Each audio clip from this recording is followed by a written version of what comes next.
मुंशी प्रेमचंद की एक ऐसी कहानी जिसमें एक ऐसी लड़की के दुख को दिखाया गया है जो बचपन में ही विधवा हो गई थी। एक पराये मर्द ने उसकी ज़िंदगी में खुशियां भरनी चाहिए, लेकिन उसके अपनों ने ही उसे उन खुशियों से वंचित कर दिया। बहुत ही अच्छी कहानी है, प्लीज़ इसे पूरा एंड तक ज़रूर सुनना। कहानी अच्छी लगे तो प्लीज़ इसे एक लाइक और हमारे चैनल को सब्सक्राइब ज़रूर कर लेना, ताकि आपको ऐसे ही सुंदर सुंदर कहानियाँ मिलती रहें। चलिए बढ़ते हैं कहानी की तरफ, जिसका नाम है धिक्कार। अनाथ और विधवा मानी के लिए जीवन में अब रोने के सिवा दूसरा अवलंब न था। वो 5 वर्ष की थी जब पिता का देहांत हो गया। माता ने किसी तरह उसका पालन किया। 16 वर्ष की अवस्था में मोहल्ले वालों की मदद से उसका विवाह भी हो गया, पर साल के अंदर ही माता और पति दोनों विदा हो गए। इस विपत्ति में उसे अपने चचा वंशीधर के सिवा कोई और नज़र न आया जो उसे आश्रय देता। वंशीधर ने अब तक जो व्यवहार किया था उससे ये आशा न हो सकती थी कि वहाँ वो शांति के साथ रह सकेगी, पर वो सब कुछ सहने और सब कुछ करने को तैयार थी। वो गाली, झिड़की, मारपीट सब सह लेगी। कोई उस पर संदेह तो न करेगा, उस पर मिथ्या लाछन तो न लगाएगा। शोधों और लुच्छों से तो उसकी रक्षा होगी। वंशीधर को कुल मर्यादा की कुछ चिंता हुई, मानी की याचना को अस्वीकार न कर सके। लेकिन 2-4 महीने में ही मानी को मालूम हो गया कि इस घर में बहुत दिनों तक उसका निभाना होगा। वो घर का सारा काम करती, इशारों पर नाचती, सबको खुश करने की कोशिश करती, पर न जाने क्यों चचा और चची दोनों उससे जलते रहते। उसके आते ही मेहरी अलग कर दी गई।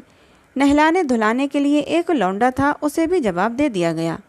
पर मानी से इतना उबार होने पर भी चचा और चची न जाने क्यों उससे मुंह फुलाए रहते। कभी चचा घुड़कियां जमाते, कभी चची कोसती, यहाँ तक कि उसकी चचेरी बहन ललिता भी बात बात पर उसे गालियां देती। घर भर में केवल उसके चचेरे भाई गोकुल को ही उससे सहानुभूति थी। उसी की बातों में कुछ स्नेह का परिचय मिलता था। वो अपनी माता का स्वभाव जानता था। अगर वो उसे समझाने की चेष्टा करता या खुल्लम खुल्ला मानी का पक्ष लेता तो मानी को एक घड़ी भर में घर से अलग कर दिया जाता। इसलिए उसकी सहानुभूति मानी को ही दिलासा देने तक रह जाती थी। वो कहता, बहन मुझे कहीं नौकर हो जाने दो, फिर तुम्हारे कष्टों का अंत हो जाएगा। तब देखूंगा कौन तुम्हें तिरछी आंखों से देखता है। जब तक पढ़ता हूँ तभी तक तुम्हारे बुरे दिन हैं। मानी ये स्नेह में डूबी हुई बात सुनकर पुलकित हो जाती और उसका रोआ रोआ गोकुल को आशीर्वाद देने लगता। आज ललिता का विवाह है। सवेरे से ही मेहमानों का आना शुरू हो गया है। गहनों की झनकार से घर गूंज रहा है। मानी भी मेहमानों को देख देखकर खुश हो रही है। उसकी देह पर कोई आभूषण नहीं है और न उसे सुंदर कपड़े ही दिए गए हैं, फिर भी उसका मुख प्रसन्न है। आधी रात हो गई थी। विवाह का मुहूर्त निकट आ गया था। जनवासे से चढ़ावे की चीज़ें आईं। सभी औरतें उत्सुक होकर उन चीज़ों को देखने लगीं। ललिता को आभूषण पहनाए जाने लगे। मानी के हृदय में बड़ी इच्छा हुई कि जाकर वधू को देखे। अभी कल जो बालिका थी उसे आज वधू वेश में देखने की इच्छा न रोक सकी। वो मुस्कुराती हुई कमरे में घुसी। सहसा उसकी चाची ने झिड़क कर कहा, तुझे यहाँ किसने बुलाया था? निकल जा यहाँ से। मानी ने बड़ी बड़ी यातनाएं सही थीं, पर आज की वो झिड़की उसके हृदय में बाढ़ की तरह चुभ गई। उसका मन उसे धिक्कारने लगा। तेरे छिछोरेपन का यही पुरस्कार है। यहाँ सुहागनों के बीच में तेरे आने की क्या ज़रूरत थी?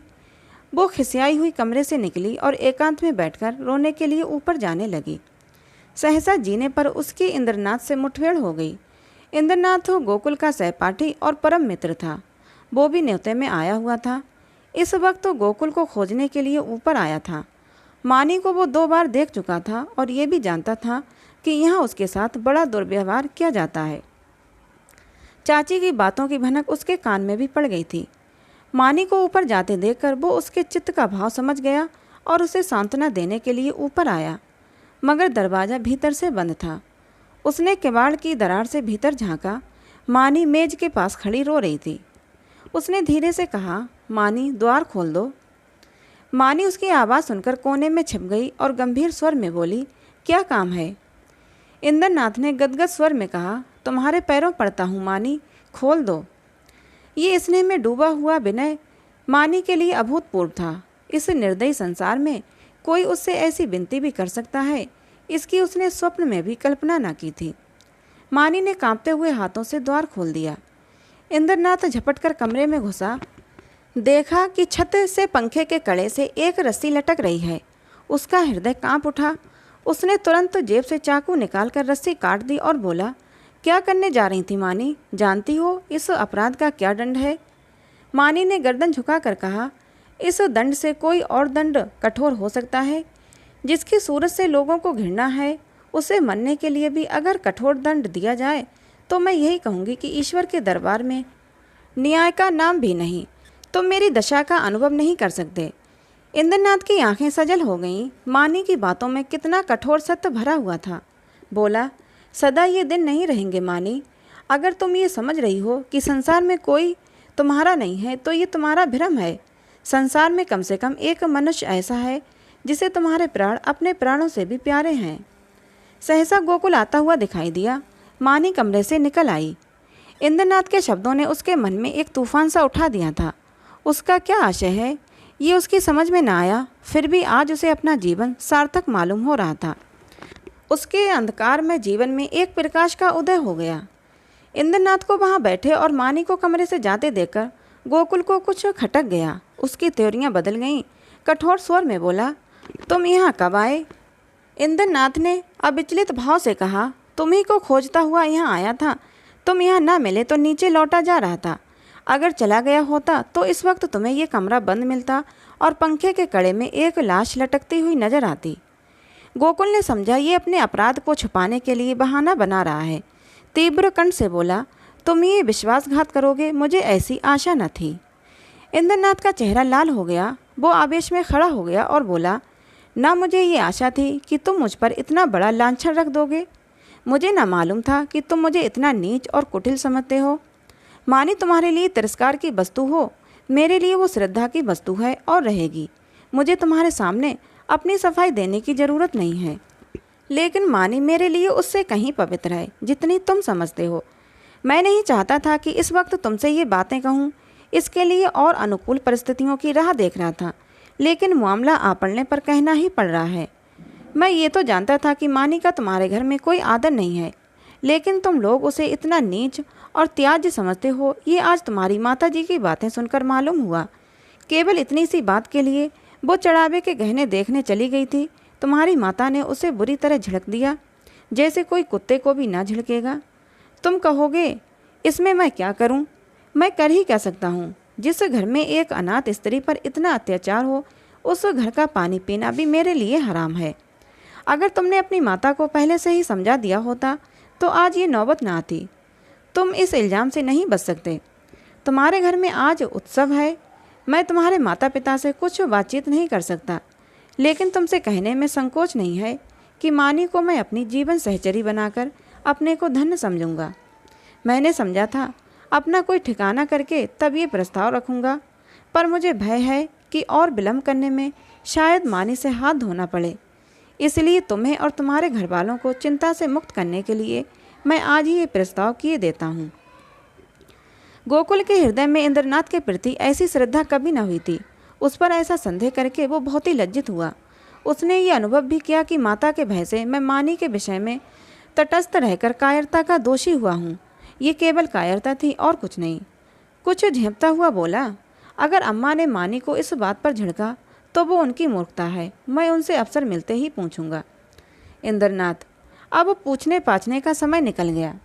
मैं चाहता हूँ कि तुम मानी से इस विषय में सलाह करके मुझे बतला दो। मैं नहीं चाहता कि अब वो यहाँ क्षण भर भी रहे। मुझे आज मालूम हुआ कि वो गड़बड़ी प्रकृति की स्त्री है, और सच पूछो तो मैं उसके स्वभाव पर मुग्ध हो गया हूँ। ऐसी स्त्री अत्याचार नहीं सह सकती। गोकुल ने डरते डरते कहा, लेकिन तुम्हें मालूम है वो विधवा है। जब हम किसी के हाथों अपना असाधारण हित होते देखते हैं तो हम अपनी सारी बुराइयां उसके सामने खोलकर रख देते हैं। हम उसे दिखाना चाहते हैं कि हम आपकी इस कृपा के सर्वथा योग्य नहीं हैं। इंद्रनाथ ने मुस्कुराकर कहा, जानता हूँ, सुन चुका हूँ, और इसीलिए तुम्हारे बाबूजी से कुछ कहने का मुझे अब तक साहस नहीं हुआ। लेकिन ना जानता तो भी इसका मेरे निश्चय पर कोई असर न पड़ता। मानी विधवा ही नहीं, अछूत हो, उससे भी गई बीती अगर कुछ हो सकती है वो भी हो, फिर भी मेरे लिए वो रमणी रत्न है। हम छोटे छोटे कामों के लिए तजुर्बेकार आदमी खोजते हैं जिसके साथ हमें जीवन यात्रा करनी है। उसमें तजुर्बे का होना ऐब समझते हैं। मैं न्याय का गला घोटने वालों में नहीं हूँ। विपत्ति से बढ़कर तजुर्बा सिखाने वाला कोई विद्यालय आज तक नहीं खुला। जिसने इस विद्यालय में डिग्री ले ली उसके हाथों में हम निश्चिंत होकर जीवन की बागडोर दे सकते हैं। किसी रमणी का विधवा होना मेरी आंखों में दोष नहीं, गुण है। गोकुल ने पूछा, लेकिन तुम्हारे घर के लोग? इंद्रनाथ ने प्रसन्न होकर कहा, मैं अपने घर वालों को इतना मूर्ख नहीं समझता कि इस विषय में आपत्ति करें, लेकिन वे आपत्ति करें भी तो मैं अपनी किस्मत अपने हाथ में ही रखना पसंद करता हूँ। मेरे बड़ों को मुझ पर अनेकों अधिकार हैं।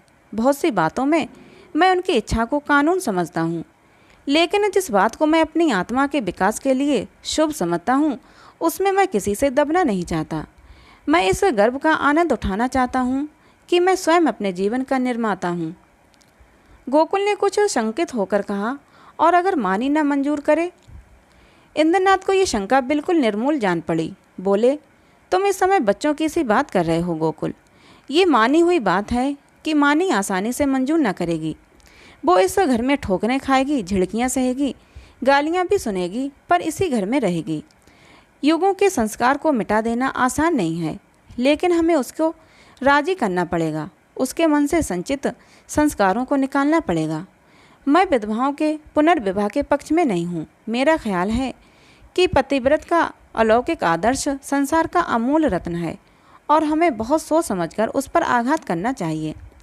लेकिन मानी के विषय में ये बात नहीं उठती। प्रेम और भक्ति नाम से नहीं, व्यक्ति से होती है। जिस पुरुष की उसने सूरत भी नहीं देखी उससे उसे प्रेम नहीं हो सकता। केवल रस्म की बात है। इस आडंबर की, इस दिखावे की हमें परवाह नहीं करनी चाहिए। देखो, शायद तुम्हें कोई बुला रहा है। मैं भी जा रहा हूँ। 2-3 दिन में फिर मिलूँगा। मगर ऐसा ना हो कि तुम संकोच में पड़कर सोचते विचारते रह जाओ और दिन निकलते चले जाएं। गोकुल ने उसके गले में हाथ डालकर कहा, मैं परसों खुद ही आऊँगा। बारात विदा हो गई थी। मेहमान भी रुखसत हो गए थे। रात के 9 बज गए थे। विवाह के बाद की नींद मशहूर है। घर के सभी लोग सरे शाम से सो रहे थे। कोई चारपाई पर, कोई तख्त पर, कोई ज़मीन पर। जिसे जहाँ जगह मिल गई वहीं सो रहा था। केवल मानी घर की देखभाल कर रही थी और ऊपर गोकुल अपने कमरे में बैठा हुआ समाचार पत्र पढ़ रहा था। सहसा गोकुल ने पुकारा, मानी, जरा एक गिलास ठंडा पानी तो लाना, प्यास लगी है। मानी पानी लेकर ऊपर गई और मेज़ पर पानी रखकर लौटना ही चाहती थी कि गोकुल ने कहा, जरा ठहरो मानी, तुमसे कुछ कहना है। मानी ने कहा, अभी फुर्सत नहीं है भाई, सारा घर सो रहा है। कहीं कोई घुस आए तो लोटा थाली भी ना बचे। गोकुल ने कहा, घुस आने दो। मैं तुम्हारी जगह होता तो चोरों से मिलकर चोरी करवा देता। मुझे इसी वक्त इंद्रनाथ से मिलना है। मैंने उससे आज मिलने का वचन दिया है। देखो, संकोच मत करना। जो बात पूछ रहा हूँ उसका जल्द उत्तर देना। देर होगी तो वो घबराएगा। इंद्रनाथ को तुमसे प्रेम है, ये तुम जानती हो ना? मानी ने मुंह फेर कर कहा, यही बात कहने के लिए मुझे बुलाया था। मैं कुछ नहीं जानती। गोकुल, खैर, वो जाने और तुम जानो। वो तुमसे विवाह करना चाहता है। वैदिक रीति से विवाह होगा। तुम्हें स्वीकार है? मानी की गर्दन शर्म से झुक गई। वो कुछ जवाब न दे सकी। गोकुल ने फिर कहा, दादा और अम्मा से ये बात नहीं कही गई है। इसका कारण तुम जानती ही हो। वो तुम्हें घुड़कियाँ दे देकर, जला जलाकर चाहे मार डालें, पर विवाह करने की सम्मति कभी नहीं देंगे। इससे उनकी नाक कट जाएगी। इसलिए अब इसका निर्णय तुम्हारे ही ऊपर है। मैं तो समझता हूँ तुम्हें स्वीकार कर लेना चाहिए। इंद्रनाथ तुमसे प्रेम करता ही है। यूँ भी निष्कलंक चरित्र का आदमी और बला का दिलेर है। भय तो उसे छूकर भी नहीं गुजरा। तुम्हें सुखी देखकर मुझे सच्चा आनंद होगा। मानी के हृदय में एक बेग उठ रहा था, मगर मुंह से आवाज़ न निकली।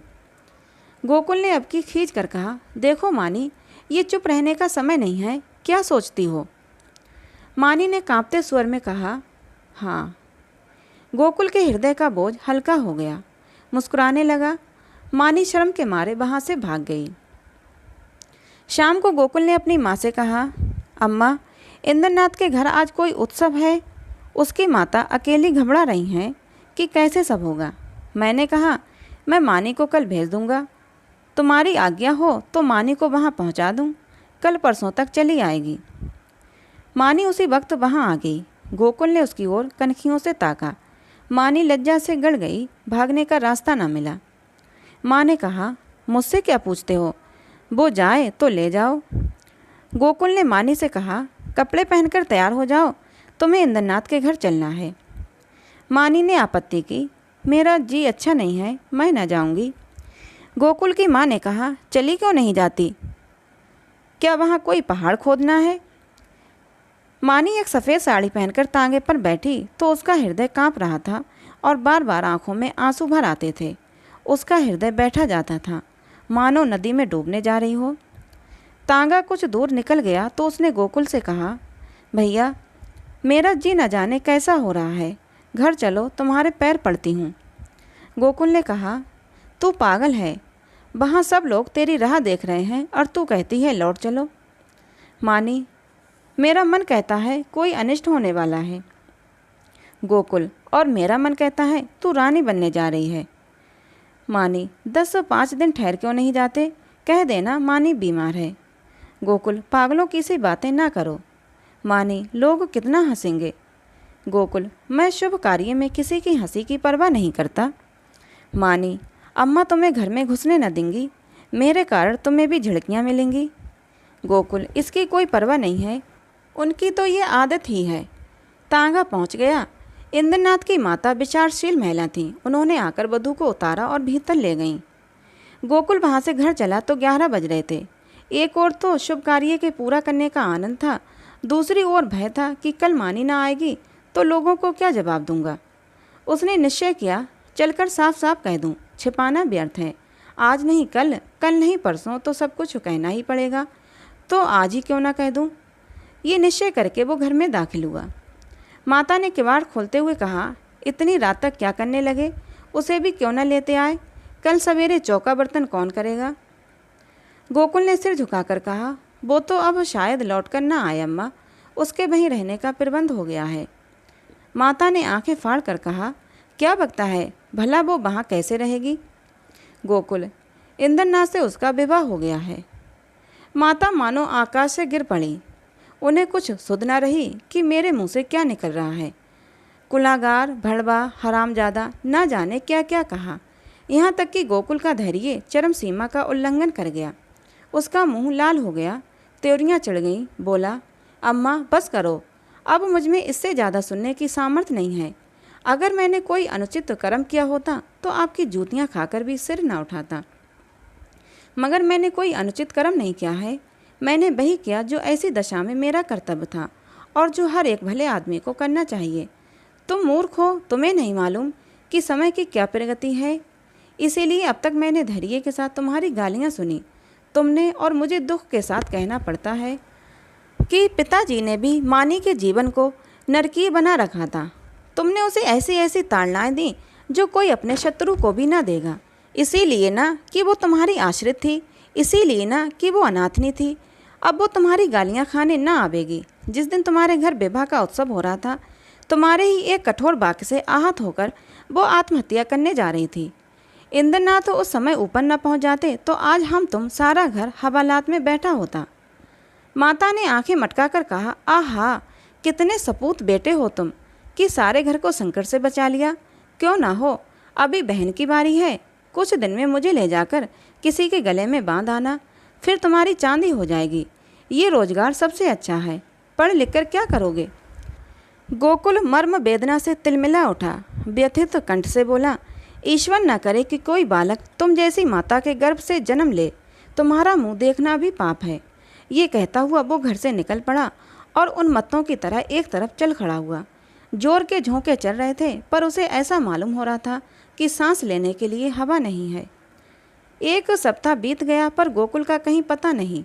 इंद्रनाथ को मुंबई में एक जगह मिल गई थी, वो वहाँ चला गया था। वहाँ रहने का प्रबंध करके वो अपनी माता को तार देगा और तब सास और बहू वहाँ चली जाएंगी। वंशीधर को पहले संदेह हुआ कि गोकुल इंद्रनाथ के घर छिपा होगा, पर जब वहाँ पता न चला तो उन्होंने सारे शहर में खोज पूछ शुरू की। जितने मिलने वाले थे, मित्र, स्नेही, संबंधी थे, सभी के घर गए, पर सब जगह से साफ इनकार पाया। दिन भर दौड़ धूप कर शाम को घर आते तो स्त्री को आड़े हाथों लेते और कोसों लड़के को, पानी पी पी कर कोसों, ना जाने तुम्हें कभी बुद्धि आएगी भी या नहीं। गई थी चुड़ैल जाने देती, एक बोझ सिर से टला था। एक मेहरी रख लो, काम चल जाएगा। जब वो न थी तो क्या घर भूखों मरता था। विधवाओं के पुनर्विवाह चारों ओर तो हो ही रहे हैं, ये कोई अनहोनी तो नहीं है। हमारे बस की बात होती तो विधवा विवाह के पक्षपातियों को देश से निकाल देते, शाप देकर जला देते, लेकिन ये हमारे बस की बात नहीं। फिर तुमसे इतना भी ना हो सका कि मुझसे तो पूछ लेती, मैं जो उचित समझता करता। क्या तुमने समझा था मैं दफ्तर से लौटकर आऊँगा ही नहीं, वहीं मेरी अंत्येष्टि हो जाएगी। बस लड़के पर टूट पड़ी, अब रो खूब दिल खोलकर। संध्या हो गई थी। वंशीधर स्त्री को फटकाने सुनाकर द्वार पर उद्वेग की दशा में टहल रहे थे। रह रहकर मानी पर क्रोध आता था। इसी राक्षसी के कारण मेरे घर का सर्वनाश हुआ। न जाने किस बुरी सायत में आई थी कि घर को मिटाकर छोड़ा। वो न आई होती तो आज क्यों ये बुरे दिन देखने पड़ते। कितना होनहार, कितना प्रतिभाशाली लड़का था, न जाने कहाँ गया। एकाएक एक बुढ़िया उसके समीप आई और बोली, बाबू साहब ये खत लाई हूँ, ले लीजिए। वंशीधर ने लपककर बुढ़िया के हाथ से पत्र लिया। उनकी छाती आशा से धक धक करने लगी। गोकुल ने शायद ये पत्र लिखा होगा। अंधेरे में कुछ न सूझा, पूछा कहाँ से आई है। बुढ़िया ने कहा, वो जो बाबू हुसैनगंज में रहते हैं, जो मुंबई में नौकर हैं, उन्हीं की बहू ने भेजा है। वंशीधर ने कमरे में जाकर लैंप जलाया और पत्र पढ़ने लगे। मानी का खत था। लिखा था, पूज्य चाचा जी, अभाग्नि मानी का परिणाम स्वीकार कीजिए। मुझे ये सुनकर अत्यंत दुख हुआ कि गोकुल भैया कहीं चले गए हैं और अब तक उनका पता नहीं है। मैं ही इसका कारण हूँ। ये कलंक मेरे ही मुख पर लगना था, वो भी लग गया। मेरे कारण आपको इतना शोक हुआ, इसका मुझे बहुत दुख है। मगर भैया आवेंगे, अवश्य आवेंगे, इसका मुझे विश्वास है। मैं इसी 9 बजे वाली गाड़ी से मुंबई जा रही हूँ। मुझसे जो कुछ अपराध हुआ है उसे क्षमा कीजिएगा और चाची से मेरा प्रणाम कहिएगा। मेरी ईश्वर से यही प्रार्थना है कि शीघ्र ही गोकुल भैया सकुशल लौट आवें। ईश्वर की इच्छा हुई तो भैया के विवाह में आपके चरणों के दर्शन करूंगी। वंशीधर ने पत्र को फाड़कर पुर्जे पुर्जे कर डाला। घड़ी में देखा तो 8 बज रहे थे। तुरंत तो कपड़े पहने सड़क पर आकर एक्का किया और स्टेशन चले। बम्बई मेल प्लेटफार्म पर खड़ी थी। मुसाफिरों में भगदड़ मची हुई थी। खोमचे बालों की चीख पुकार से कान में पड़ी आवाज़ भी सुनाई न देती थी। गाड़ी छूटने में थोड़ी ही देर थी। मानी और उसकी सास एक जनाने कमरे में बैठी हुई थी। मानी सजल नेत्रों से सामने ताक रही थी। अतीत चाहे दुखद ही क्यों न हो, उसकी स्मृतियाँ मधुर होती हैं। मानी आज बुरे दिनों को स्मरण करके दुखी हो रही थी। गोकुल से अब न जाने कब भेंट होगी। चाचा जी आ जाते तो उनके दर्शन कर लेती। कभी कभी बिगड़ते थे तो क्या, उसके भले के लिए ही तो डांटते थे। वो आवेंगे नहीं, अब तो गाड़ी छूटने में थोड़ी ही देर है। कैसे आवें, समाज में हलचल न मच जाएगी। भगवान की इच्छा होगी तो अब की जब यहाँ आऊँगी तो ज़रूर उनके दर्शन करूँगी। एकाएक उसने लाला वंशीधर को आते देखा। वो गाड़ी से निकलकर बाहर खड़ी हो गई और चाचा जी की ओर बढ़ी। चरणों पर गिरना चाहती थी कि वो पीछे हट गए और आंखें निकाल कर बोले, मुझे मत छू, दूर रहे, अभाग्नि कहीं की। मुंह में कालिख लगाकर मुझे पत्र लिखती है। तुझे मौत भी नहीं आती। तूने मेरे कुल का सर्वनाश कर दिया। आज तक गोकुल का पता नहीं है। तेरे कारण वो घर से निकला और तू अभी तक मेरी छाती पर मूंग दलने को बैठी है। तेरे लिए क्या गंगा में पानी नहीं है। मैं तुझे ऐसी कुलटा, ऐसी हरजाई समझता तो पहले दिन ही तेरा गला घोंट देता। अब मुझे अपनी भक्ति दिखलाने चली है। तेरे जैसी पपिष्ठाओं का मरना ही अच्छा है, पृथ्वी का बोझ तो कम हो जाएगा। प्लेटफॉर्म पर सैकड़ों आदमियों की भीड़ लग गई थी और वंशीधर निर्लज्ज भाव से गालियों की बौछार कर रहे थे। किसी की समझ में न आता था क्या माजरा है, पर मन से सब लाला को धिक्कार रहे थे। मानी पाषाण मूर्ति के समान खड़ी थी, मानो वहीं जम गई हो। उसका सारा अभिमान चूर चूर हो गया। ऐसा जी चाहता था धरती फट जाए और मैं समा जाऊं। कोई वज्र गिरकर उसके जीवन अधम जीवन का अंत कर दे। इतने आदमियों के सामने उसका पानी उतर गया। उसकी आंखों से पानी की एक बूंद भी ना निकली। हृदय में आंसू न थे। उसकी जगह एक दबानल सा दहक रहा था, जो मानो वेग से मस्तिष्क की ओर बढ़ता चला जाता था। संसार में कौन इतना अधम होगा। सास ने पुकारा, बहू अंदर आ जाओ। गाड़ी चली तो माता ने कहा, ऐसा बेशरम आदमी नहीं देखा, मुझे तो ऐसा क्रोध आ रहा था कि उसका मुंह नोच लूँ। मानी ने सिर ऊपर न उठाया। माता फिर बोली, न जाने इन सड़ियलों को बुद्धि कब आएगी, अब तो मरने के दिन भी आ गए। पूछो तेरा लड़का भाग गया तो हम क्या करें, अगर ऐसा पापी ना होता तो ये वज्र ही क्यों गिरता। मानी ने फिर भी मुंह न खोला, शायद उसे कुछ सुनाई ही न दिया था, शायद उसे अपने अस्तित्व का ज्ञान भी न था। वो टकटकी लगाए खिड़की की ओर ताक रही थी। उस अंधकार में उसे जाने क्या सूझ रहा था। कानपुर आया। माता ने पूछा, बेटी कुछ खाओगी, थोड़ी सी मिठाई खा लो, 10 कब के बज गए। मानी ने कहा, अभी तो भूख नहीं है अम्मा, फिर खा लूँगी। माताजी सोईं, मानी भी लेटी, पर चचा की वो सूरत आंखों के सामने खड़ी थी और उनकी बातें कानों में गूंज रही थीं।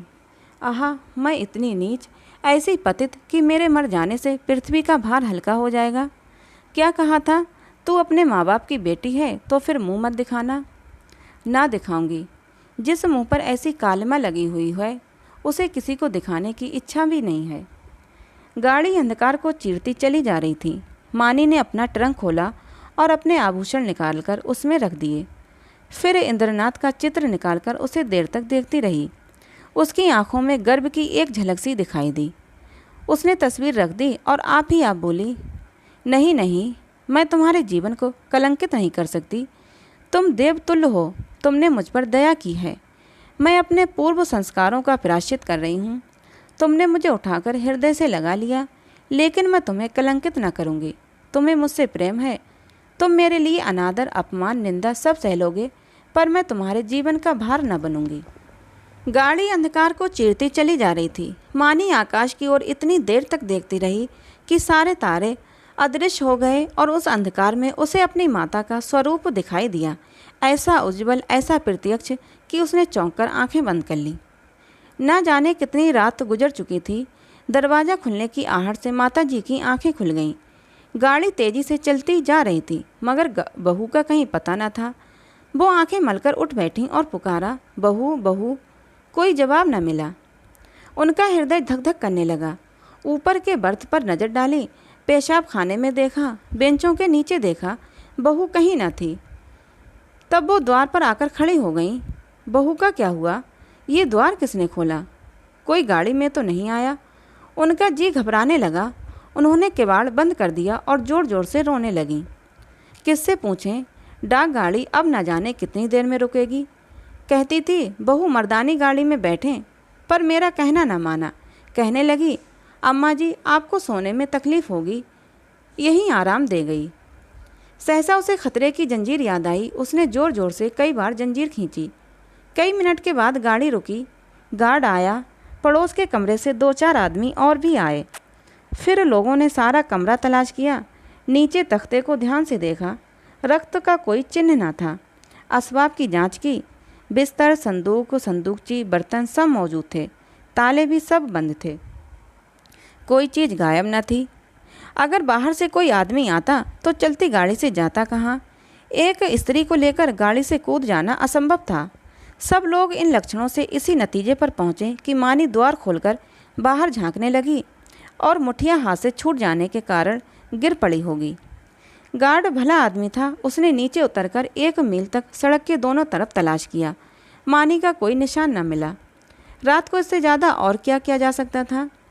माताजी को कुछ लोग आग्रहपूर्वक एक मर्दाने डिब्बे में ले गए। ये निश्चय हुआ कि माताजी अगले स्टेशन पर उतर पड़ें और सवेरे इधर उधर दूर तक देखभाल की जाए। माताजी कभी उसका मुंह देखती तो कभी इसका।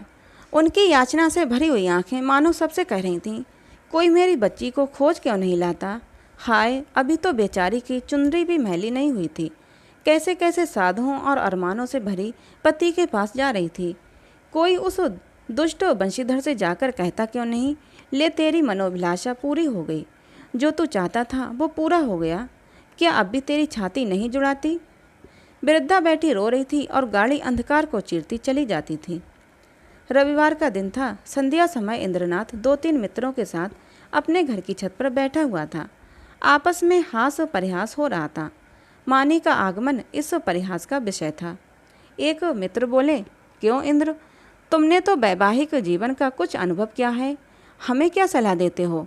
बनाए कहीं घोंसला या यूं ही डालियों पर बैठे बैठे दिन काट दें? पत्रिकाओं को देखकर तो यही मालूम होता है कि वैवाहिक जीवन और नरक में कुछ थोड़ा सा ही अंतर है। इंद्रनाथ ने मुस्कुराकर कहा, ये तो तकदीर का खेल है भाई, 16 आनो तकदीर का। अगर एक दशा में वैवाहिक जीवन नरक तुल्य है तो दूसरी दशा में स्वर्ग से कम नहीं। दूसरे मित्र बोले, इतनी आ जाती तो भला क्या रहेगी? इंद्रनाथ, इतनी क्या, इसका शतांश भी ना रहेगी। अगर तुम रोज सिनेमा देखकर 12 बजे लौटना चाहते हो, 9 बजे सोकर उठना चाहते हो और दफ्तर से 4 बजे लौटकर ताश खेलना चाहते हो, तो तुम्हें विवाह करने से कोई सुख ना होगा। और जो हर महीने सूट बनवाते हो, तब शायद साल भर में भी ना बनवा सको। श्रीमती जी तो आज रात की गाड़ी से आ रही हैं। हाँ, मेल से मेरे साथ चलकर उन्हें रिसीव तो करोगे ना? ये भी पूछने की बात है। अब घर कौन जाता है, मगर कल दावत खिलानी पड़ेगी। सहसा तार के चपरासी ने आकर इंद्रनाथ के हाथ में तार का लिफाफा रख दिया। इंद्रनाथ का चेहरा खिल उठा, झट तार खोलकर पढ़ने लगा। एक बार पढ़ते ही उसका हृदय धक हो गया, सांस रुक गई, सिर घूमने लगा, आंखों की रोशनी लुप्त हो गई, जैसे विश्व पर काला पर्दा पड़ गया हो। उसने तार को मित्रों के सामने फेंक दिया और दोनों हाथों से मुंह ढांपकर फूट फूट कर रोने लगा। दोनों मित्रों ने घबराकर तार उठा लिया और उसे पढ़ते ही हतबुद्धि से होकर दीवार की ओर ताकने लगे। क्या सोच रहे थे और क्या हो गया? तार में लिखा था, मानी गाड़ी से कूद पड़ी, उसकी लाश लालपुर से 3 मील पर पाई गई। मैं लालपुर में हूँ, तुरंत आ जाओ। एक मित्र ने कहा, किसी शत्रु ने झूठी खबर न भेज दी हो। दूसरे मित्र बोले, हाँ, कभी कभी लोग ऐसी शरारतें करते हैं। इंद्रनाथ ने शून्य नेत्रों से उनकी ओर देखा, पर मुंह से कुछ न बोले। कई मिनट तीनों आदमी निर्बाक निष्पंद बैठे रहे। एकाएक इंद्रनाथ खड़े हो गए और बोले, मैं इस गाड़ी से जाऊंगा। बम्बई से 9 बजे रात को गाड़ी छूटती थी। दोनों मित्रों ने चटपट बिस्तर आदि बांधकर तैयार कर दिया। एक ने बिस्तर उठाया, दूसरे ने ट्रंक। इंद्रनाथ ने चटपट कपड़े पहने और स्टेशन चले। निराशा आगे थी, आशा रोती हुई पीछे। 1 सप्ताह गुजर गया था। लाला बंशीधर दफ्तर से आकर द्वार पर बैठे ही थे कि इंद्रनाथ ने आकर उन्हें प्रणाम किया। बंशीधर उसे देखकर चौंक पड़े। उसके अनपेक्षित आगमन पर नहीं, उसकी विकृत दशा पर, मानो बीतराग शोक सामने खड़ा हो, मानो कोई हृदय से निकली हुई आह मूर्तिमान हो गई हो। बंशीधर ने पूछा, तुम तो बम्बई चले गए थे? इंद्रनाथ ने जवाब दिया, जी हाँ, आज ही आया हूँ। बंशीधर ने तीखे स्वर में कहा, गोकुल को तो तुम ले भी थे। इंद्रनाथ ने अपनी अंगूठी की ओर ताकते हुए कहा, वो मेरे घर पर हैं। बंशीधर के उदास मुख पर हर्ष का प्रकाश दौड़ गया। बोले, तो यहाँ क्यों नहीं लाए? तुमसे कहाँ उसकी भेंट हुई? क्या बम्बई चला गया था? जी नहीं, कल मैं गाड़ी से उतरा तो स्टेशन पर मिल गए। तो जाकर लेवा लाओ ना। जो किया अच्छा किया।